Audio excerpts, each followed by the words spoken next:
7 critères pour déterminer votre thématique. Premièrement, et c'est la plus importante, il faut que ça règle un problème précis. Il faut que les gens se réveillent dans le milieu de la nuit et disent « Hey, il faut que je change. Il faut que je trouve une solution à mon problème. » Ce n'est pas un problème précis, c'est trop général ce que vous avez comme approche, ça ne fonctionnera pas. Donc, qu'est-ce qui les empêche de dormir la nuit? C'est un besoin assez urgent. Peut-être qu'il y a un problème de solitude, un manque de motivation, un manque de clients. Moi, quand je fais un sondage auprès des entrepreneurs, c'est quoi votre défi, votre problème numéro 1? C'est quoi vous pensez? Trouver des nouveaux clients. C'est le plus gros défi de tous les entrepreneurs. Alors, mon angle d'approche va être là-dessus, évidemment. C'est pour ça que mon programme de coaching, mon entreprise, ma liberté, mon slogan, c'est si vous désirez obtenir plus de trafic, plus de prospects, plus de clients, je vous invite à joindre mon programme de coaching pour un essai gratuit de 14 jours. Parce que c'est ça que les gens veulent. Fait il faut vraiment que tu connaisses le problème principal de ton avatar afin de l'attirer dans tes tunnels de vente. Donc, trop stead, perte de poids, il faut que ça soit vraiment précis.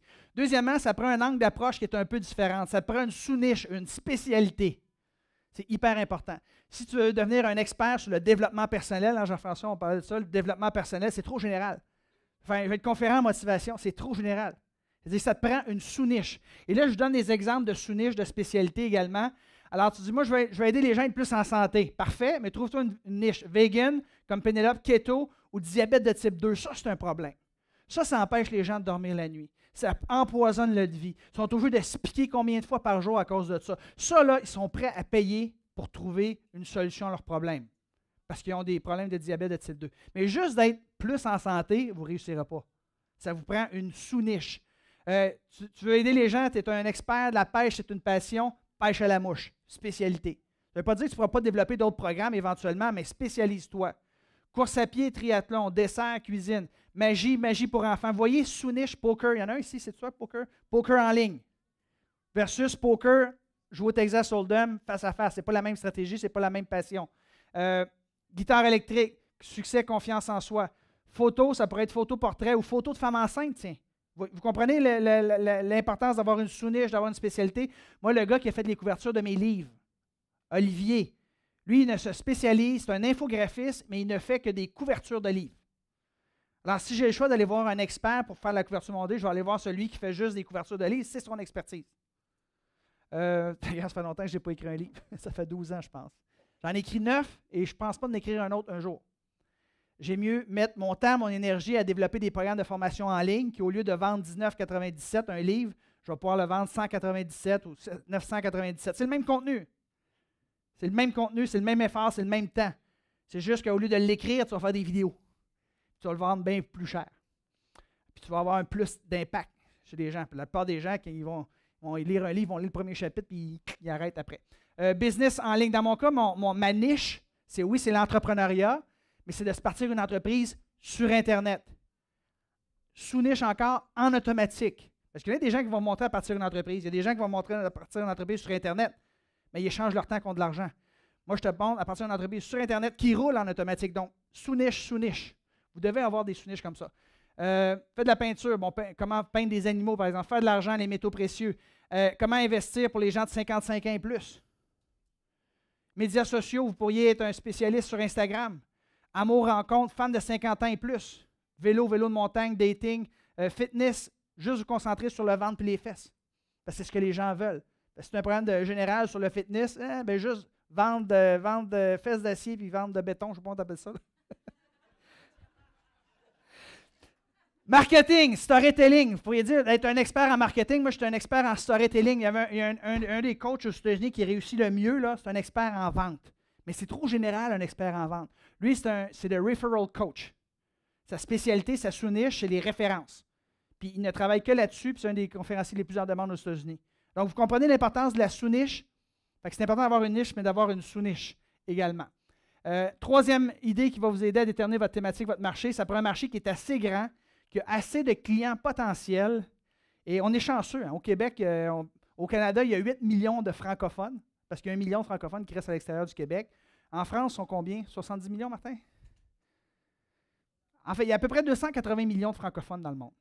Fait qu'on a quand même un gros marché. Si vous êtes anglo et vous voulez développer un volet anglophone, fine, allez-y, mais je pense que le marché francophone est assez grand. C'est sûr qu'il y a beaucoup de gens sur les 280 millions qui n'ont pas les moyens d'acheter vos produits et services yet, mais éventuellement, ils vont pouvoir, ils vont avoir accès aux méthodes de paiement. Il s'agit de bien se positionner. 4, ça prend des compétiteurs. Ça, c'est un des plus importants. Hey, j'ai trouvé une nouvelle liste, là, j'ai fait des recherches, il n'y a aucun compétiteur, c'est vierge. Oups, red flag. S'il n'y a aucun compétiteur, on a beau se penser intelligent, là, on ne l'est pas tant que ça. C'est très rare les choses qui n'ont pas été inventées à date. Fait que c'est un red flag s'il n'y a pas de compétiteurs dans le domaine où vous voulez vous en aller. S'il y a des compétiteurs, c'est une bonne nouvelle. Y a-tu trop de chanteurs? Y a-tu trop d'humoristes? Non, chacun a sa sauce, chacun a son style, chacun a son angle, c'est la même chose pour vous. Donc, vous devez trouver des compétiteurs, des gens qui font des choses similaires à vous. Puis s'il n'y en a pas dans le marché francophone, pas grave, il y en a tout dans le marché anglophone. Puis si vous faites des bonnes recherches, vous allez probablement en trouver. Puis c'est le fun parce que là, vous allez avoir 2, 3, 4 modèles de qui vous pouvez vous inspirer, des gens qui sont 1, 2, 3 ans en avant de vous. Ça va vous sauver un paquet d'erreurs que d'imiter puis de suivre ces gens-là. Puis ces gens-là vont vous inspirer aussi.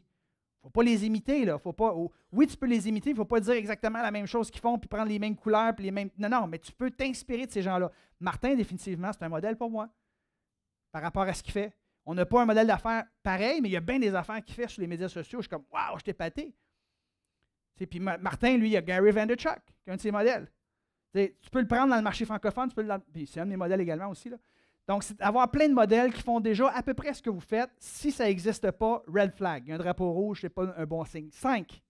Les clients potentiels faciles à trouver et à rejoindre. Donc, si vous êtes capable de bien les cibler sur Facebook, bien, fine, ça va être d'autant plus facile. Est-ce qu'ils ont des influenceurs? On va le voir tantôt. Est-ce qu'ils possèdent de l'argent pour résoudre leurs problèmes? Vous n'êtes pas un OSBL, un organisme à but non lucratif. Il y a des gens qui ont des idées d'entreprise, mais qui s'adressent à une clientèle cible qui n'ont pas une scène. Développez votre business, faites de l'argent, puis après ça, si vous voulez donner du temps à un OSBL, vous le ferez. Mais là, on parle d'une business ici qui va vous permettre de vivre. Fait qu'il faut s'assurer que sa clientèle cible ait des sous. Est-ce qu'elle est habituée à payer pour obtenir des solutions à ses problèmes? Question que vous devez poser. Est-ce qu'il y a des annonceurs, quand vous allez sur Google puis vous tapez vos mots-clés, est-ce qu'il y a des annonceurs qui sortent? S'il y a 0 annonceur, c'est parce que pas bon signe. Mais s'il y a des annonceurs, c'est parce qu'il y a des gens qui sont prêts à rejoindre ces gens-là. Ça veut dire qu'ils sont habitués à payer, il y a eu une preuve de concept. Sinon, vous allez avoir un énorme travail d'éducation à faire auprès de votre clientèle cible. Puis donc, je vous pose la question, est-ce que le choix de votre thématique répond à la majorité de ces critères-là? Et si c'est le cas, bien, vous allez avoir une bonne thématique, ça va être viable économiquement, puis vous en allez dans la bonne direction.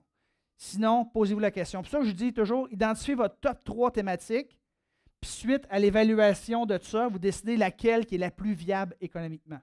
Puis vous la développez. Puis éventuellement, dans 2, 3 ans, 5 ans, vous pourrez développer votre autre thématique, peut-être qui vous passionne un peu plus, mais qui va être moins rentable. D'ailleurs, Martin, c'est ce qu'il fait. Sylvain Caroufel, c'est ce qu'il fait. Demandez à Martin et à Sylvain Caroufel d'où viennent la majorité de leurs revenus. La majorité de leurs revenus viennent de leur programme de vente en ligne dans l'Académie Zéro Limite. Martin vit de sa passion. Mais au quotidien, Martin puis Sylvain, ils ne parlent pas de ça, là. Dans le capsule, dans le vlog, tout ça, ils parlent presque pas. Ils parlent de motivation, de développement personnel, qui sont leur véritable passion. Donc, leur business Internet leur permet de gagner assez d'argent, bien vivre, pour faire qu'au quotidien, ils vont parler de motivation, développement personnel et tout ça. Vrai ou vrai? Si vous les suivez, vous savez que c'est vrai. Même, ils me l'ont dit aussi. Sylvain me l'a encore dit la semaine passée. Mais c'est parce que juste de motivation, développement personnel, croissance en soi, Martin, il a développé son long programme. Ton programme, comment il s'appelle, Martin? La meilleure année de votre vie? C'est un programme à 997 au lieu de 1197. Il pourrait, Martin, parce qu'il a bâti une grosse communauté, il pourrait vivre juste de ça. Mais au début, c'est plus difficile. Là, il y a une machine, il y a du monde qui le suivent, il y a les médias sociaux, il a bâti ça. Puis c'est aussi, il faut dire que c'est plus facile d'attirer du monde dans ces tunnels de vente en parlant de sujets comme ça qui sont plus larges, qui intéressent plus de monde. Puis tu espères que parmi ces gens-là, il y en a une couple qui veulent se lancer une business en ligne. Mais souvent, on va partir une business parce qu'elle est viable, puis après ça, quand tu fais assez d'argent, bien là, tu peux faire ce que tu veux, tu es en libre, puis t'attaquer un projet qui est peut-être moins financièrement viable. Donc, exercice à la maison, validez vos 3 meilleures thématiques et choisissez un gagnant.